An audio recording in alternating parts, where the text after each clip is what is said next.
All right, so you go to a shopping center, you're craving a sandwich. There's a Subway and there's a Jersey Mike's. Where are you gonna go? Me personally, I would choose the Jersey Mike's because I feel like I'm getting more of a fresh sandwich, and the taste, in my opinion, is better. But let's dive into this, right? So Subway has been the leading sandwich in the industry, like the fast food chain industry, for a long time, right? But recently, other chains such as Jersey Mike's have been showing more growth than Subway.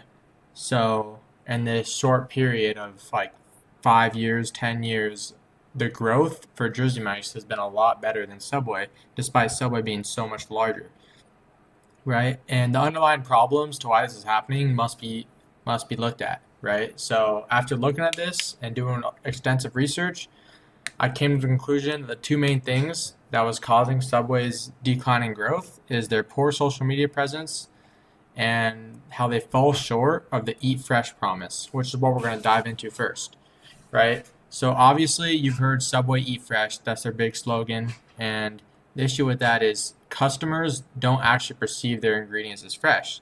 So it's almost like some customers think they're just being flat out lied to, right? And even many franchise owners have expressed this as an issue, right? So in the Fox Business article, Subway franchisees fight for more frequent food deliveries. It's not fresh. One franchisee owner quoted, "It is vacuum packed, but the reality is it's not fresh." And he also went on to saying that if he has something that's like 14 days old, it's probably near 20 days old to when it actually got cut or picked, right? So, also, many employees have expressed the truth behind all the ingredients, stating how most of the food is frozen, not fresh at all, right? One employee said, "I worked at Subway. Nothing was fresh. Everything was frozen. Even the lettuce was pre cut in a bag in the freezer." And that came from the article from Mashed. The food at Subway isn't really what you think it is. So, you're just getting a lot of frozen ingredients. That's obviously not fresh. Now, is it unhealthy? Probably not, but it's definitely not fresh like they promise. Right. And so another one of their big issues is their social media presence, right? So we're obviously in a new era of advertising where social media plays a big role in this. Almost everyone below the age of 40 probably has social media, and that could be Instagram, that could be TikTok, it could be Facebook, that could be X. But Subway's social media presence is lacking despite having a large amount of followers. Their engagement is actually really, really bad, right? They have the one of the weakest online reputations in the fast food industry, ranking last among major chains. And that came from an article by Restaurant Business. One big Subway challenge is online reputation.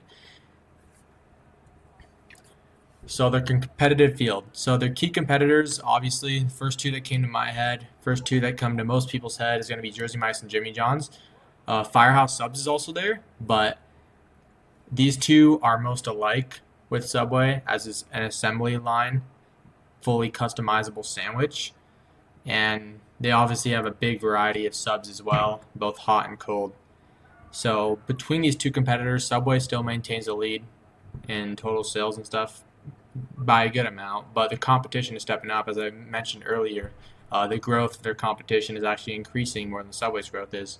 And this came from an article by InTouch Insight called Subway Reigns, but competitors are stepping up.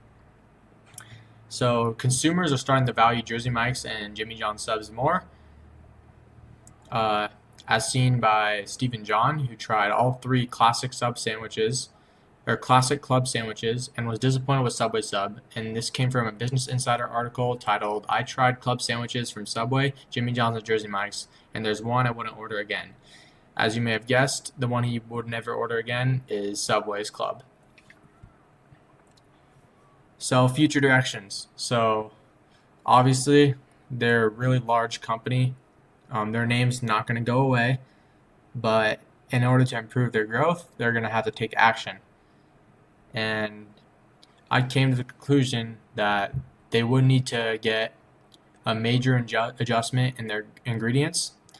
That's covering pretty much everything because having frozen ingredients doesn't really appeal to consumers as it being fresh. right? You ever go to Jersey Mike's, you see them, they have all the deli meats in front and they freshly cut it, right? If Subway were to do that, I believe that would help a lot, just out of the consumer eyes at least. Like, because that just appears, oh wow, they cut it a minute ago and now I'm eating it, right? That's so fresh, right? So that definitely helped a lot. And they'd obviously need to improve their online presence as well. And I think they could do that by implementing more short form content and also more engaging content as well. Because we're in the era of people scrolling on Instagram, scrolling on TikTok. So that short form content is really going to help. And they also receive a lot of negative feedback on their websites. So just addressing those small issues to just improve their website, improve their online presence would help a lot. And once they do all this, they need to advertise their new fresh ingredients, because who's going to know that they've switched their ingredients to more fresh style without advertising? And they need to advertise that really heavily. And in conclusion, Subway is still the fast food sub chain leader, but they're going in the wrong direction. And that's because the slogan "Eat Fresh" is proven not to be accurate, and they're lacking social media presence. But these are all easy fixes to regain their growth. They're a huge company; they're not going away soon. So, yeah. And these are just some of my citations from the 5 articles I used. Thank you.